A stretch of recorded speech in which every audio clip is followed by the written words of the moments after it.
세상 사람은 두 가지 종류밖에 없다고 봅니다. 그것은 악인과 의인입니다. 여러분이 성경을 읽을 때 특히 구약의 잠언이나 시편을 읽으면 이 두 종류의 사람의 이름이 많이 나와요. 악인과 의인이다. 그럼 악인하고 의인이 과연 뭐냐? 악인은 하나님을 모르는 자예요. 하나님을 믿지 않는 자가 악인이고요. 의인은 하나님을 아는 자, 예수 그리스도를 믿는 자인 것입니다. 그러므로 오늘 저와 여러분이 예수님을 믿고 하나님을 아버지라고 경배하는 자는 의인인 줄로 믿습니다. 여러분이 의인의식을 가지고 살아야 돼요. 나는 의인입니다. 시작. 나는 의인입니다.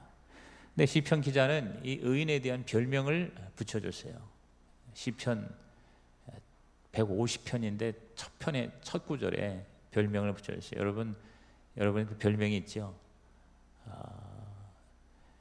내가 싫어하는 별명은 다 떨어내고 내가 좋아하는 별명, 그런 별명이 있으면 좋아요.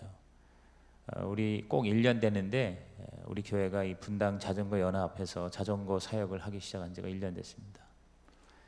어제 제가 보니까 그 다음 카페 우리 분당 자전거 연합에 248명이 회원이 됐더라고. 1년 안에 248명.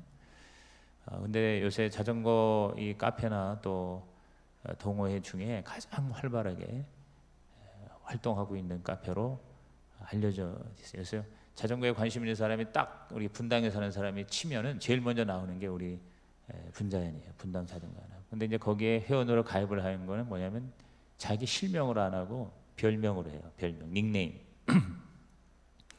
근데 어제 그제 보니까 닉네임이 백설공주가 하나 나왔더라고. 백설공주. 그래서 야, 되게 이쁜 사람이 오나 보다 그랬는데 또 바로 어제 밤에 또 한 사람이 회원으로 등록했는데 닉네임이 뭐냐면 영원한 공주. 야, 나 이 사람 만나고 싶어요. 영원한 공주. 그래서 내가 공주도 대단한데 영원한 공주는 진짜 대단한 분이 오시는 것 같습니다. 네, 댓글을 갖다가 붙여놨어요. 근데 여러분, 하나님은요 이 시편 기자를 통해서 저와 여러분에게 별명을 주셨는데 그 별명이 뭐냐? 복 있는 사람. 시작. 복 있는 사람. 할렐루야. 복 있는 사람이래. 저와 여러분이요. 우리의 정체성이, 우리의 거룩한 별명이 복 있는 사람이라, 복자다 이렇게 말했어요. 그러므로 저와 여러분은 어떤 일이 있어도 복 있는 사람이 돼야 합니다. 세상이 아무리 힘들고 어렵고 불황의 파도가 다가와도 우리의 삶이, 상태가, 상황이 아무리 나빠지더라도 저와 여러분은 존재 자체가 복 있는 사람이다. 오늘 이러한 강력한 자기 정체성을 가지고 복 있는 사람으로 살기를 주님의 이름으로 축원합니다. 성경에서의 복은요 어떤 소유가 아니에요. 세상 사람들은 뭘 많이 가진 자가 복 있는 사람이라고 생각하지만 특별히 오늘 이 시편 1편을 보면 어떤 소유나 어떠한 활동보다도 복이 있다는 것은 뭐냐? 바로 그 존재 자체가 바로 복이요. 특별히 관계가 바로 복의 본질이라는 것을 알게 합니다. 그럼 어떤 사람이 복 있는 사람인가? 첫째가 하나님을 사랑하는 자. 시작. 하나님을 사랑하는 자입니다. 우리 시편 1편 1절을 다 같이 읽습니다. 복 있는 사람은 악인들의 꾀를 따르지 아니하며 죄인들의 길에 서지 아니하며 오만한 자들의 자리에 앉지 아니한다 그랬어요. 여기 악인, 죄인, 오만한 자들, 이 특징이 뭡니까? 하나님하고 관계가 없어요. 하나님을 사랑하지 않습니다. 복 있는 자라는 아쉐르, 히브리어로 마카리오스, 헬라어는 하나님을 사랑함으로 복을 받는 자예요. 하나님과의 관계가 복이 되는 사람을 복 있는 자라 이렇게 마카리오스라고 아쉐르라고 얘기하는 겁니다. 즉 하나님과의 인격적인 교제 안에서 하나님의 말씀에 순종하는 자에게 하나님이 보상으로 허락하시는 삶의 모습이 바로 복 있는 사람이라는 거죠. 하나님과의 인격적인 교제가 뭡니까? 그게 바로 사랑이에요. 근데 하나님과의 인격적인 교제를 하려면 가장 중요한 게 뭐냐면 하나님의 본성을 해치지 말아야 돼요. 하나님의 본성이 뭡니까? 거룩이에요.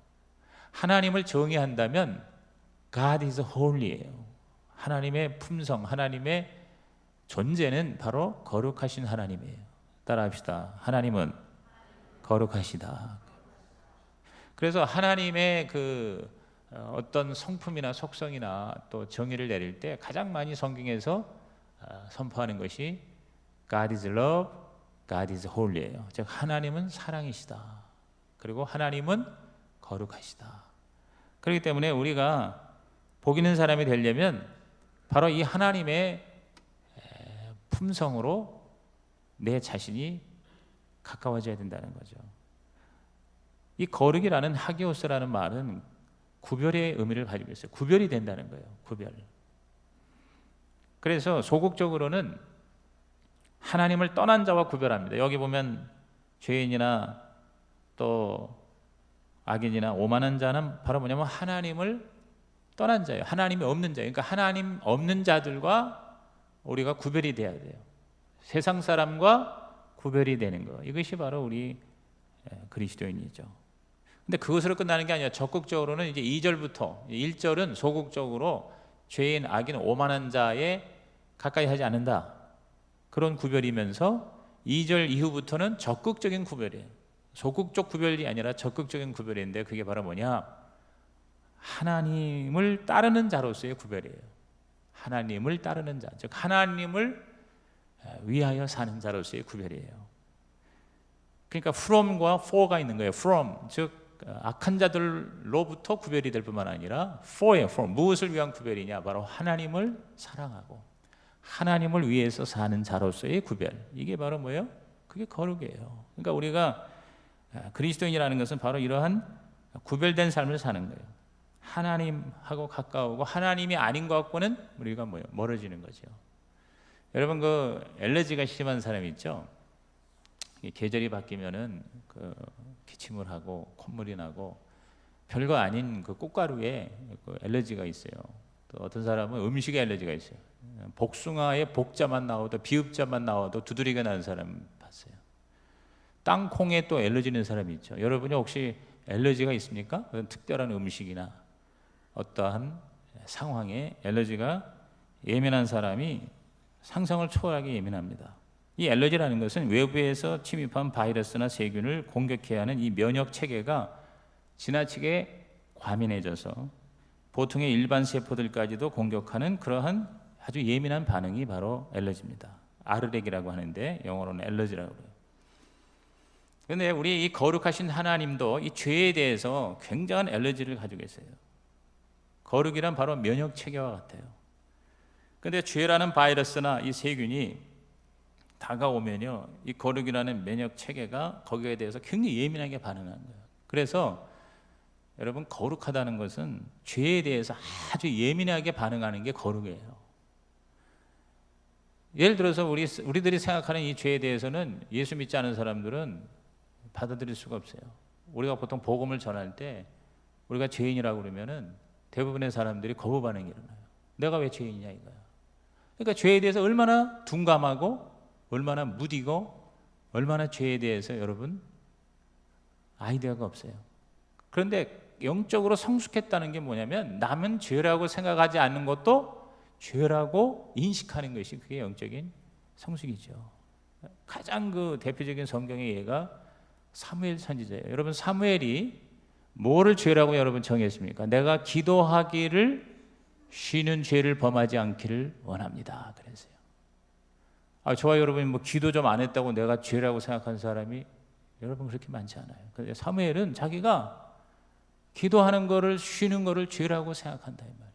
그러니까 여러분이 영적으로 내가 거룩하다, 내가 성숙하다는 것은 무슨 직분을 내가 뭐 높은 데 가졌다, 내가 뭐 교회 뭐 일을 많이 하고 출석을 많이 했다. 여러분 그게 아니에요. 하나님의 관점으로 보는 거예요. 그러니까 죄가 뭐냐? 죄가 철저하게 나에게 다가오지 않게끔 그렇게 살려고 노력하고 그리고 그 죄를 이기는 하나님과 점점 가까이 하려고 노력하는 자, 그가 바로 거룩한 자고 영적으로 성숙한 자다. 아예 죄가 있는 곳은 가려고 하지도 않는 것이 그게 바로 거룩이에요. 구별이라는 게 그런 개념이에요. 여러분 요셉을 보십시오. 요셉이 그 36개 주랭랭을 쳤잖아. 그러니까 그 유혹에 도망가는 거예요. 그러니까 죄는 피하고 죄는 도망가는 거예요. 다른 사람 볼 적에는 꼭 왜 그렇게 살아야 되나 하는데도 불구하고 여러분, 거룩한 백성은 하나님의 거룩을 지키기 위해서 최선의 혼신의 노력을 하는 것, 이것이 복 있는 사람이다. 할렐루야. 여러분, 복의 개념이 예수 믿었더니 만사형통한다, 그냥 축복도 받고 물질로도 또 남이 못하는 것도 하고 사업도 일어나고 애들도 잘 되고 무병장수에다가, 여러분, 그 세상이 말하는 복이에요. 진짜 성경적인 복은 하나님을 가까이 하는 것이 복이다. 아멘입니까? 내가 하나님을 가까이 하는 게 복이다. 그러면 하나님을 가까이 하려면 어떻게 돼요? 예배드리고 기도하고 하나님의 말씀을 묵상하고 하나님처럼 되려고 그런 시간과 노력과 에너지를 여러분이 얼마나 투여하고 있느냐. 그런 데 상관없이 나는 교회 다니고 I'm Christian. 여러분, 하나님 보실 땐 그게 복이 아니라는 거죠. 여기 아주 구체적으로 악인의 꾀를 쫓지 않는다. 악인이라는 말은 히브리어로 라사라는 말로서, 이 악인이라는 게 악한 행동을 한다기보다는 하나님의 법 아닌 자기의 삶의 원리를 따라서 사는 자가 악인이에요. 하나님의 뜻과 상관없는 인간의 생각이에요. 꾀라는 게 뭐예요? 어떤 플래닝, 어떤 계획. 사람들이 자기 꾀를 가지고 살려고 그러잖아요. 그게 악인이라는 거예요. 악인의 꾀. 세상에 수많은 꾀가 있어요. 성공의 법, 행복의 법, 부자 되는 법, 잘 사는 법, 이런 것들이 있는데 그것을 초월하고 지배하는 하나님의 원리를 삶의 원칙으로 삼는 것입니다. 내 마음과 내 생각에 정말 하나님이 나에게 주신 그 프린시플, 이 경영이라든가 자기개발의 책에서 굉장히 강조하는 게 뭐냐면 삶의 원칙을 세우라는 거예요. 그 스티븐 카비가 프린시플 센터드 라이프라고 그래서 프린시플 센터드 라이프, 즉 원리가 지배하는 원리 중심의 삶이 그게 바로 진짜 효과적인 삶이다, 그렇게 가르치는데, 그 책을 가만히 읽어보면 그 프린시플이라는 그 원리가 여러분 하나님의 뜻과 관계없는 게 많아요. 그러니까 하나님의 그 뜻에 의해서 우리에게 이렇게 스며든 삶의 원리 원칙이 있습니다. 예를 들어서 정직하다든가 근면한다든가 충성한다든가 남을 미워하지 않고 사랑한다. 이게 다 사실은 성경적인 하나님의 원리에서 나온 거죠. 그것이 이제 세상에서도 좋은 가치로 여겨지는데, 그것과 관계없는 하나님의 진정한 뜻과 관계없는 그러한 원리가 우리를 지배하면 그게 악인의 꾀예요. 그걸 멀리한다 이 말이에요. 죄인의 길이 뭐냐? 자, 꾀를 넘어서 길이라는 게 뭐예요? 길이라는 것은 일종의 생활 습성이에요. 자꾸 가다 보면 생기는 게 길이거든요. 그래서 바로 way of life, 즉 삶의 길이 바로 생활 방식이죠. 습관이죠. 여러분, 죄라는 게 뭐냐면 길이 다른 거예요. 하말티아라는 그 길이라는 게 뭐냐면 하나님의 그 관역에서 벗어난 거예요. 하나님이 정한 길에서 벗어나는 것이다.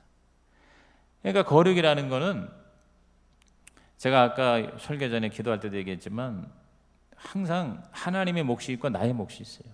그러니까 파트너십이에요. 하나님과 우리는 따로 국밥이 아니에요. 항상 함께해요. 함께. 이 신비로운 혼합이 바로 영성이에요. 하나님은 저와 여러분 다 거룩하기를 원하시죠. 그러나 우리가 가만히 앉아 있는데 저절로 거룩해질 리는 전혀 없다는 것입니다. 우리의 동참이 필요하다는 거죠. 거룩하기를 원하면서도 거룩의 길을 걸어가지 않는 사람은 거룩할 수 없다. 거룩의 길이 뭡니까? 기도와 헌신이에요. 하나님을 위해서 사는 삶의 라이프 방식이에요. 그래서 여러분, 옛날에는 너무 세상이 죄악으로 관영하니까 수도원으로 다 들어가서 돌을 닦는 거예요. 수도사가 되는 것이 거룩이라고 생각하는데, 그런 어떤 장소나 공간에서 떨어져서의 거룩이 아니라 이 세상에서 살면서 생활 속에서의 거룩, 이것이 개신교 영성입니다. 캐톨릭과 달리. 그러므로 우리가 어떤 그 믿음이라는 것이 의지적인 나의 어떤 길을 따라가는 노력과 순종이 없이는 여러분, 우리가 진짜 복 있는 사람이 되기가 어렵습니다. 예배를 드릴 때마다 제단에 드려지는 자신의 그런 어떤 의지가 있어요. 그래서 보통 우리가 예배에 은혜 받았다, 감동이 있네요, 도전을 받았습니다. 네, 여러분, 그것으로 끝나면 거룩이 불가능하다는 거예요. 그것을 이루는 실천적인 노력이 뒷받침이 된다는 것이죠. 그래서 도널드 캠벨은 이렇게 말했습니다. 성령은 신자들 안에서 자동적으로 혼자 역사하시지 않고 그 그 상대의 반응을 기다리신다 그랬어요.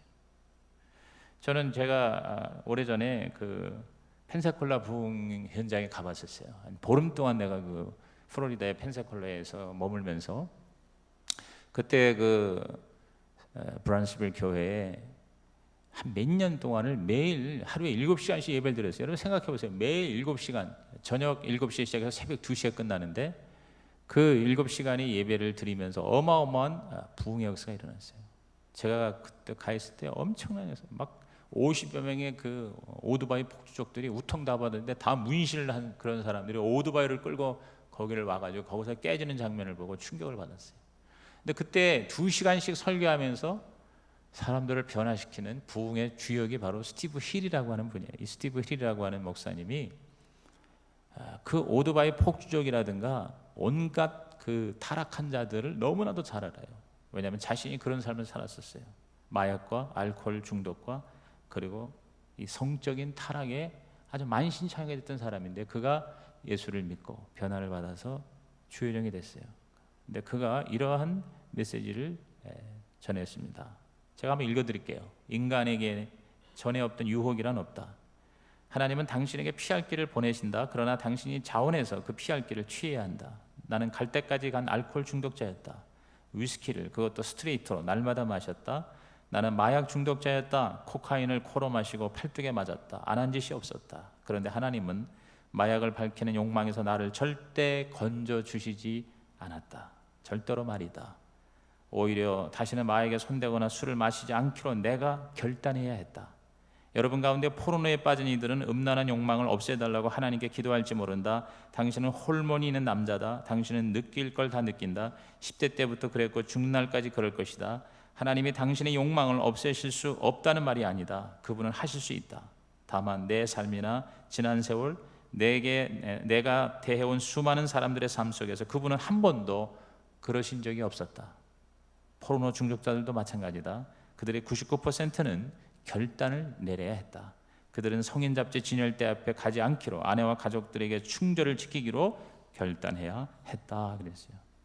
무슨 말입니까? 바로 내가 결단하고 내가 선택하지 않으면 절대로 우리는 거룩해 질 수가 없다는 거죠. 거룩이란 두루뭉술한 것이 아니라 그것은 바로 선택이 모아진 것이라는 겁니다. 우리 주변에 거룩한 구름이 몰려오기를 기다릴 필요가 없다는 거죠. 죄짓지 않기로 선택할 때 우리는 거룩해진다는 것이죠. 영적인 전쟁이에요. 그러니까 내가 거룩을 추구하고 노력을 할 때 우리는 거룩해질 수 있다. 오만한 자의 자리에 앉지 않는다. 여러분 보세요. 악인의 꾀는 생각이고요. 죄인의 길은 생활 습성이에요. 그런데 아예 자리가 돼버려요. 자리라는 게 뭐냐면 아예 내가 딱 죽치고 앉아 있는 거예요. 오만한 자의 자리. 그러니까 이제 완전히 이 죄가 나를 완전히 붙들어서 정착을 시킨 거예요. 오만한 자는 하나님을 조롱하는 자인데요. 이 세상에서 가장 오만하고 가장 교만한 게 뭔지 아세요? 하나님이 없다고 하는 거예요. 성경은 그렇게 가르쳐요. 여러분 얼마나 교만하면 하나님이 없다는 거예요. 하나님이 안 계시다는 거예요. 그래서 가장 교만한 사람은 하나님을 안 믿는 자고요. 가장 겸손한 사람은 하나님을 믿는 자인 거예요. 오늘 여러분이요, 이 주일날 아침에 제가 오늘 새벽에 이렇게 나오면서 그랬어요. 눈도 오고 춥고 말이에요. 으시시하고 그런데 주일날 그냥 늦게까지 잠자고 시큰 편안하게 그렇게 뒹굴뒹굴 굴다가 또 어디 좀 놀러 가다가 그러고 싶은 마음이 여러분 사람들이 왜 없겠어요? 근데 우리는요, 저도 지금까지 내가 예수를 믿고 나서 지금까지 단 한 번도 지난 한 50년 가까이 주일을 내가 범한 적이 없어요. 주일날 내가 예배를 하나님 앞에 안 드린 적이 없다. 여러분 거룩이라는 게 그렇게 그냥 거저먹기로 되는 게 아니라 우리가 예배자로 어떤 일이 있어도 주일은 하나님의 날이다. 주일은 내가 가서 교회 가서 예배를 드려야 된다. 할렐루야. 여러분 이러한 내 결단과 선택이 그를 여러분 복 있는 사람으로 거룩한 사람으로 만드는 것이다. 두 번째로 복 있는 사람은 뭐냐? 말씀을 사랑하는 자. 시작. 말씀을 사랑하는 자. 자, 2절과 3절을 다 같이 큰 소리로 읽습니다. 오직 여호와의 율법을 즐거워하여 그의 율법을 주야로 묵상하는도다. 그는 시냇가에 심은 나무가 철을 따라 열매를 맺으며 그 잎사귀가 마르지 아니함 같으니 그가 하는 모든 일이 다 형통하리로다 그랬어요. 여호와의 율법을 즐거워하여, 시작, 여호와의 율법을 즐거워하여. 말씀을 즐거워한다, delight라고 이렇게 영어 성경에 나와 있는데요. 그래서 정말 그 말씀이 너무 좋은 거예요. 너무 좋은 거예요. 그러니까 복 있는 사람은 하나님의 말씀이, 성경이 너무너무 좋은 거예요. 얼마나 좋으냐, 꿀보다 좋다, 꿀성잎보다 더 달다, 이렇게 시편 기자는 말이에요. 그러니까 이 다윗은 하나님의 법을 너무너무 사랑했어요. 그래서 복 있는 자가 됐어요. 하나님의 말씀을 사랑하고, 그리고 그것을 좋아하고 즐기고 즐거워한다. 말씀을 좋아한다는 것은 바로 하나님을 좋아하는 거죠. 말씀이 꿀송이처럼 단다.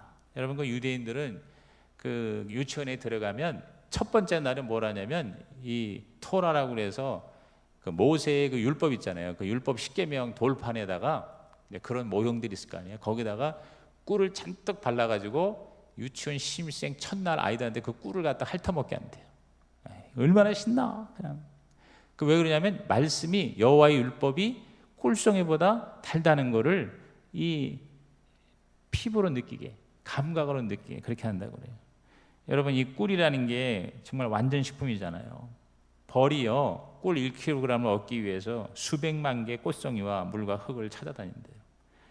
수만 가지의 좋은 것이 그 꿀에 있어요. 기억력을 좋게 하고, 식욕을 왕성하게 하고, 피부에 젊음을 가져다주고, 눈을 밝게 하고, 위장병에도 좋고, 하나님이 만든 피조물 가운데 비타민C가 가장 많은 게 꿀이랍니다. 그래서 이 세상에 좋은 게 다 뭐예요? 꿀이죠. 미국 사람들은 자기 사랑하는 아내를 한이라고 그래. 한이. 꿀꿀꿀꿀 그렇게 부르는 거예요. 왜? 너무 좋으니까. 우리가 너무 맛있으면 꿀맛 같다고 그러잖아요. 이 꿀은 절대로 썩지 않는데, 오래된 꿀일수록 더 좋다는 거예요. 제가 그 캐나다에 얼음 꿀이라고 해가지고 옛날에 사놓은 게 있는데, 꽤 오래됐는데 어제 그제 보니까 조금 남았다고 그냥 먹어봤는데 더 맛있어지는 것 같더라고.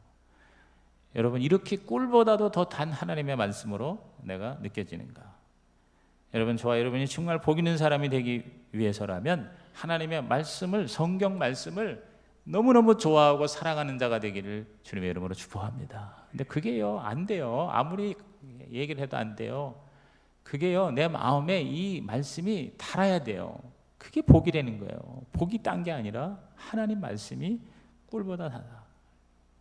우리 록펠러를 많이 얘기하는데, 록펠러는 보통 세 가지를 얘기해요. 주일 성수하고 11조하고 그 다음에 교회 목사와의 관계예요. 그래서 자기의 삶이 그 세 가지로 결정이 된다. 그래서 그 세 가지를 철저히 지켰어요.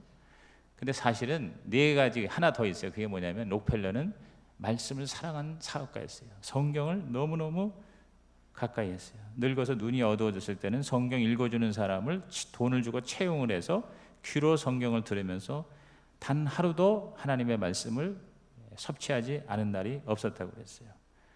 오늘 우리가 성경이 얼마나 많은지, 지금 인류 역사상 특히 우리 대한민국의 오늘의 이 시대가 가장 하나님의 말씀이 풍성한 시대예요. 이 성경을 옛날에는 절대로 가질 수가 없었어요. 평신도들. 이 성경이 이렇게 우리 손에 이렇게 많이 쉽게 이렇게 가질 수 있었던 시대는요, 극히 얼마 안 됐어요. 한 몇십 년밖에 안 됐어요. 그리고 우리나라는 특히 이 성경의 나라예요. 지금 전 세계에 성경을 가장 많이 찍어내는 나라가 한국이에요. 한 100여 개 국가의 성경을 우리나라에서 찍어서 수출을 한대요. 우리나라가 이 성경책을 저렴하게 잘 만드는 나라로 1위에 1위. 그래서 우리나라는 성경 수출국 1위라는 거 여러분 모르시죠? 뭐 보통 휴대폰이나 자동차만 우리나라가 수출하는 걸로 이렇게 알고 있는데, 저는 하나님은 우리나라에 복을 주신 이유가 우리 전 세계에서요, 한국 사람, 한국 교인들처럼 그래도 이 성경을, 바이블을 사랑하는 민족이 그렇게 많지 않대요. 그런 점에서 우리는 복 있는 나라인 줄로 믿습니다. 저와 여러분이 하나님의 말씀을 정말 사랑하는 복 있는 자가 되길 바랍니다. 말씀 자체를 좋아한다기보다 말씀과 인격적인 관계를 가지는, 다시 말해서 말씀이 육화되는 것입니다. 요한복음 1장 14절 말씀 다 같이 읽어봅니다. 말씀이 육신이 되어 우리 가운데 거하심에 우리가 그의 영광을 보니 아버지의 독생자의 영광이요 은혜와 진리가 충만하더라 그랬어요. 말씀이 육신이 되어, 시작, 말씀이 육신이 돼요. 여러분, 말씀이 육신이 된다는 이 육화의 경험, 이것을 여러분이 할 수 있는 사람은 복 있는 사람이라는 거예요. 하나님의 말씀이 그냥 이 머릿속에서 뱅뱅 도는 게 아니라 나의 피가 되고 살이 된다는 거죠. 그래서 말씀을 묵상한다는 게 바로 뭐냐면 육화되는 거예요. 여러분, 이 묵상이라는 말은 우리말로 사실 읊조린다라고 개역개정판에 번역되는, 저는 그것이 잘못 번역됐다고 생각해요. 그러니까 그 뜻이 잘못됐다기보다 표현이 와닿질 않아. 읊조린다는 말 여러분 이해가 돼요? 읊조린다. 여기 입에다가 오물오물 하는 건데요. 사실은 가장 좋은 그 의미는 뭐냐면 되새김질한다는 거예요. 되새김질한다. 이게 내가 먹은 거를 소나 이런 짐승이 먹은 거를 다시 이렇게 끌어올려서 되새김질을 할 때 그것이 바로 뭐냐, 철저하게 소화가 되어서 그게 내려가면 바로 피 속에 흡수되어 그 동물의 생명의 일부가 되는 것이, 그게 되새김질이에요. 그래서 혈액의 일부가 되는 그 영양분, 그게 바로 말씀이 육신이 되는 거다, 그 말이에요. 그러니까 우리가, 여러분이 주일날 설교를 들었잖아요. 99%는요 이 설교가요 주중에 다 날아가요. 그런데 정말 복 있는 사람은 그 말씀을 일주일 내내 반복해서 되새김질하는 거예요. 그러니까 여러분이 이 구역 예배가 있다는 게 굉장히 중요한 겁니다. 구역 예배에서 주일날에 선포된 말씀을 다시 꺼내서 이걸 되새김질하는 거예요. 그럴 때 그게 피가 되고 살이 되는, 육화되는 이런 말씀의 육화에 복 있는 사람이 되기를 주님의 이름으로 축복합니다. 마지막 세 번째로 복 있는 사람은 교회를 사랑하는 자. 시작. 교회를 사랑하는 자입니다. 자, 4절과 5절을 읽습니다. 악인들은 그렇지 아니하며 오직 바람에 나는 겨와 같도다. 그러므로 악인들은 심판을 견디지 못하며 죄인들이 의인들의 모임에 들지 못하리로다. 그랬어요. 의인들의 모임에, 시작. 의인들의 모임에. 이게 이제 이전 성경에는 의인들의 회중에 그랬어요. 그러니까 회중이라는 말이 좀 어려우니까 모임이라고 그랬는데, 사실은 이 모임 하니까 꼭 무슨 우리들이 그냥 만난다고 생각하는데, 이것은 사실은 하나님을 예배하는 자리예요. 이 에다라는 말, 이 회중이라는 에다라는 말은 하나님의 심판대 앞에서 부끄러움이 없는 그러한 사람들의 공동체를 말하는 거예요.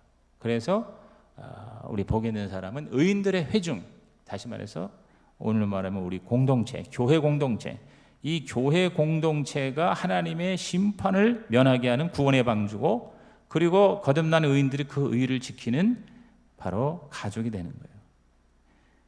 그래서 저와 여러분이요, 진짜 복 있는 사람은요, 여러분 눈에 보이지 않는 하나님을 어떻게 사랑합니까? 주님이 눈에 보입니까? 안 보여요. 그런데 교회는 주님의 몸이라고 그랬어요.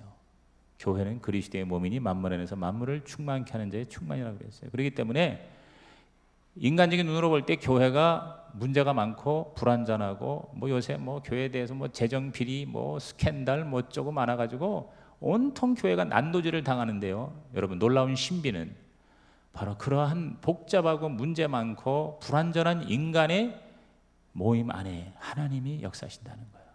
그게 교회예요. 교회는요, 주님이 함께하는 모임이 교회예요. 불완전한 인간들이 주님과 함께하는 그 회중이, 그게 바로 교회예요. 의인들의 회중에 들지 못한다 그랬어요. 그러므로 여러분이요, 교회를 사랑하는 복 있는 자가 되기를 주님의 이름으로 축복합니다. 우리 주님에 대한 헌신은 주님의 몸에 대한 헌신으로 이어져야 돼요. 그리고 그 헌신은 세상에서의 주님의 사역으로 헌신이 이어져야 됩니다. 이게 아주 유명한 얘기입니다. Christ, body of Christ, work of Christ in the world, 이렇게 얘기했어요. 제가 플레이에서 공부할 때 이 세 가지를 아주 철저하게 배웠어요. 우리가 그리스도인이라면 Christ, 그리스도를 사랑해야 되고, body of Christ, 그리스도의 몸을 사랑해야 되고, work of Christ in the world, 세상에서의 그리스도의 사역을 내가 동참해야 된다 그랬어요. 세 가지잖아요. 우리가 하나님을 사랑하고 하나님의 몸된 교회를 위해서 헌신하고 세상에 나가서 주님이 하신 일을 대신하는, 이것이 바로 진짜 크리스찬이다. 이것이 바로 그리스도를 닮은 그리스도입니다.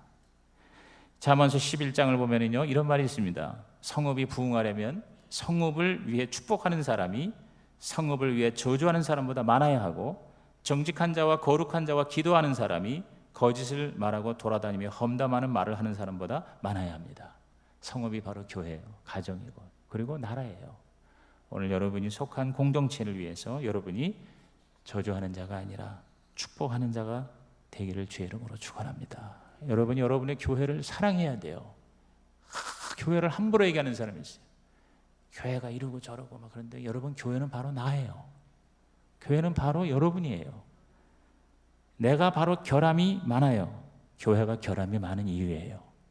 그러므로 내가 교회를 사랑해야 돼요. 나를 사랑하듯이. 나는 과연 교회를 위해서, 가정을 위해서, 나를 위해서 축복하는 사람인가, 저주하는 사람인가? 이런 기도를 우리는 드릴 수 있을 때, 하나님 아버지, 제가 속한 공동체를 기도하고 축복하여 세우기보다 저의 부정직과 허물로 인해 공동체를 무너뜨렸음을 고백합니다.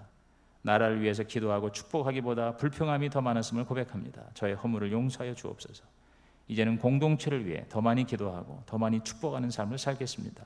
저의 삶을 더 경건하고 의롭게 함으로 공동체를 더욱 아름답게 세우게 하여 주옵소서. 공동체를 위해 더 이상 쓸데없는 말을 않도록 저의 입술을 지켜 주옵소서. 예수님의 이름으로 기도합니다.